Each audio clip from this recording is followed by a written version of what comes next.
하늘에는 하나님의 영광이, 땅에는 평화가 임했습니다. 예수님이 오셨습니다. 자, 오늘도 우리 다 같이 예수님의 탄신일을 우리 기억하면서 이 시간 신앙 고백 드리심으로 예배 시작하겠습니다.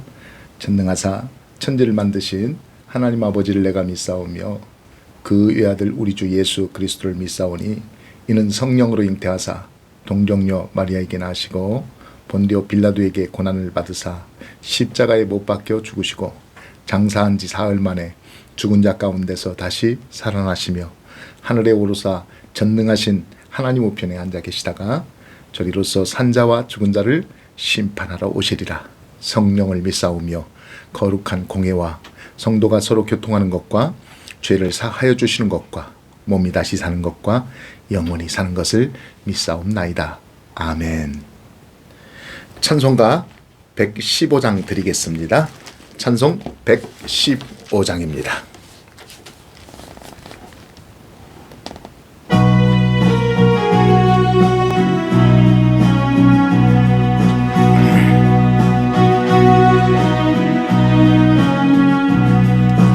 기쁘다 구주 오셨네 만백성 맞으러 온 거예요. 다 일어나 다 찬양하여라 다 찬양하여라 다 찬양하여라. 거세주 탄생했으니 다 찬양하여라. 이 세상에 만물들아 다 화답하여라 다 화답하여라 다 화답하여라. 온 세상 죄를 사하려 주 예수 오셨네. 죄와 슬픔 몰아내고 다 구원하시네 다 구원하시네 다 구원하시네. 은혜와 진리 되신 주 다 주관하시니 만국 백성 구주 앞에 다 경배하여라 다 경배하여라 다 경배하여라. 아멘. 자, 오늘 주시는 말씀 보겠습니다. 마태복음 2장 1절에서 6절의 말씀 우리 다시 보도록 하겠습니다. 자, 1절입니다. 헤롯 왕 때 예수께서 유대 베들레헴에서 나심에 동방으로부터 박사들이 예루살렘에 이르러 말하되 유대인의 왕으로 나시니가 어디 계시냐. 우리가 동방에서 그의 별을 보고 그에게 경배하러 왔노라 하니 헤롯 왕과 온 예루살렘이 듣고 소동한지라. 왕이 모든 대제사장과 백성의 서기관을 모아 그리스도가 어디서 났겠느냐 물으니 이르되 유대 베들레헴이오니 이는 선지자로 이렇게 기록된 바 또 유대 땅 베들레헴아 너는 유대 고을 중에서 가장 작지 아니하도다. 내게서 한 다스리는 자가 나와서 내 백성 이스라엘의 목자가 되리라 하였음이니이다. 아멘. 자, 오늘도 여러분 오직 예수님뿐이 없습니다. 예수 그리스도의 은혜와 평강이 있을지어다. 아멘. 자, 오늘도 우리가 이어서 마태복음 2장 1절에서 6절의 말씀을 읽었습니다. 자, 오늘도 예수님 탄생 사건에 담겨진 바로 영적 의미라는 제목으로 두 번째 시간을 갖도록 하겠습니다. 자, 지난 시간에 우리가 이제 그 영적 의미에 대해서 첫 번째 시간을 가졌죠. 자, 첫 번째 시간에 첫 번째 헤롯의 의미와 또 베들레헴에서 나심의 의미에 대해서 여러분과 말씀을 나누었습니다. 여기서 헤롯의 의미에 대해서 헤롯은 영적으로 바로 적그리스도를 예표한다겠습니다. 그러니까 진리가 오기 전에 거짓이 먼저 나타남을 바로 의미하는 것입니다. 또 베들레헴에 나셨다, 이 말은 베들레헴은 본래가 이게 떡집이라고 하잖아요. 그러니까 이 떡집은 바로 교회를 의미하는 것입니다. 그러니까 여기서 떡이라는 것은 말씀을 의미하는 것이죠. 그러니까 화려한 곳에 예수님이 바로 머무는 것이 아니라, 예수님은 어디에서 역사하시느냐? 바로 말씀 안에서 역사하신다고 말씀하셨습니다. 자, 오늘도 탄생의 사건 가운데 담겨진 영적 의미, 바로 두 번째 시간 예수님의 말씀 전합니다. 신칼뱅주의, 그러니까 네덜란드의 개혁주의 신학자 그리고 대표 학자인 바빙크에 의하면 예수님에 대한 구약의 예언은 무려 350번에 이른다고 말하고 있습니다.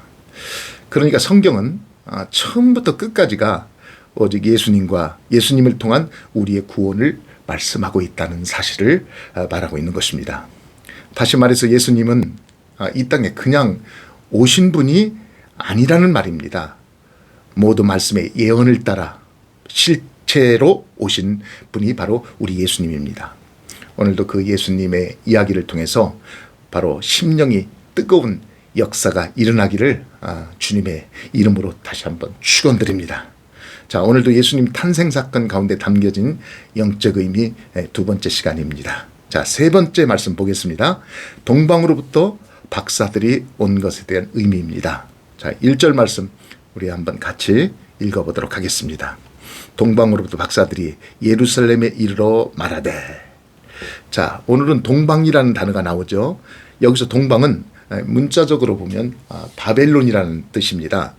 그러니까 문자적 의미보다 여기에 더 중요한 영적 의미가 있는데, 그 말씀은 계시록 7장 2절에 보게 되면 해 돋는 데로부터 라는 말씀을 비교해 보면 우리가 바로 좋을 듯 하다고 생각을 합니다.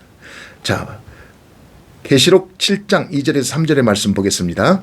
또 봄에 다른 천사가 살아계신 하나님의 인을 가지고 해 돋는 데로부터 올라와서 땅과 바다를 해롭게 할 권세를 얻은 내 천사를 향하여 큰 소리를 위쳐 가로되 우리가 우리 하나님의 종들의 이마에 인치기까지 땅이나 바다나 나무나 해하지 말라.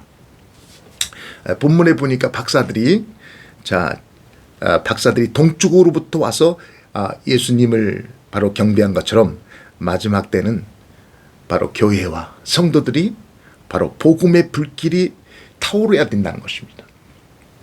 왜냐하면 복음의 불길이 타오르는 곳을 통하여 주님은 재림을 준비시킨다고 한다는 것을 바로 의미하는 내용인 것입니다.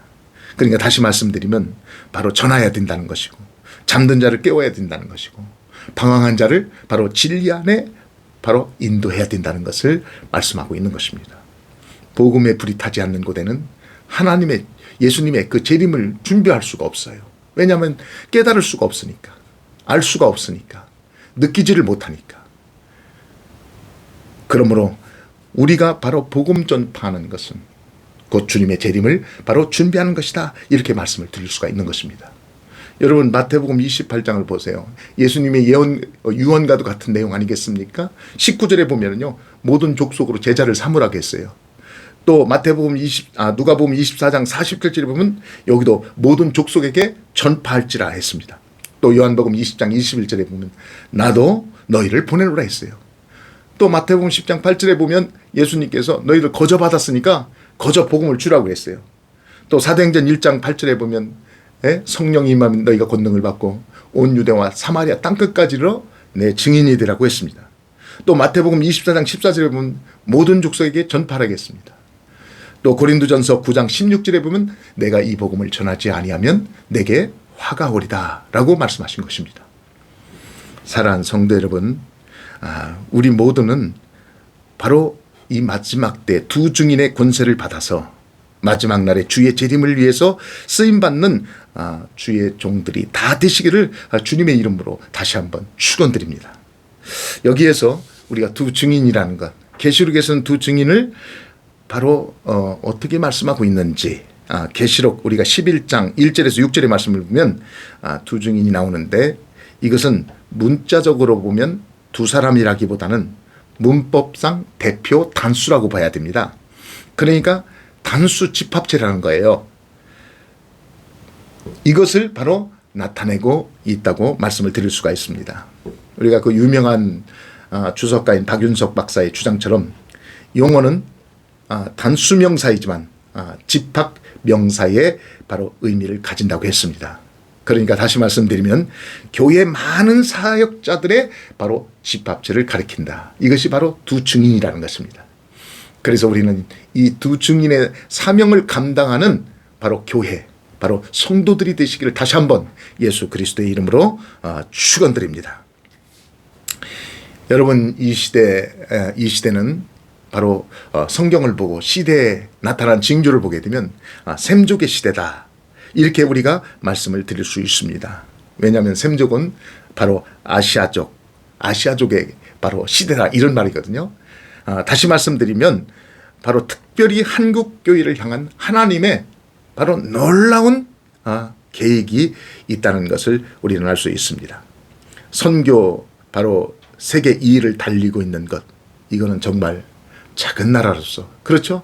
정말 대단한 것입니다. 주님을 뜨겁게 경배하고 사랑하는 나라, 사랑하는 교회, 사랑하는 바로 성도들이라는 것입니다.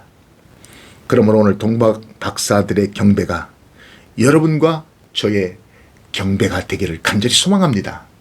이 마지막 때 하나님께서 주신 사명, 복음을 증거하는 바로 교회, 복음에 사로잡혀서 우리의 마지막 남은 생애를 오직 하나님 말씀 앞에 순종하며 뜨겁게 그렇죠, 예수님의 재림을 준비하는 두 증인의 삶, 복음을 증거하는 바로 축복의 주인공들이 되시기를 예수님의 이름으로 축원드립니다. 예수님 탄생 사건 가운데 담겨진 영적 의미 네 번째를 보겠습니다. 자, 예루살렘의 의미입니다. 자, 1절 다시 한번 봅니다. 동방으로부터 박사들이 예루살렘에 이르러 말하되. 자, 동방으로부터, 그러니까 문자적으로 보면 바벨론이라고 했죠. 이 바벨론으로부터 이 동방 박사들이 예루살렘에 이르러, 이렇게 말씀하고 있습니다.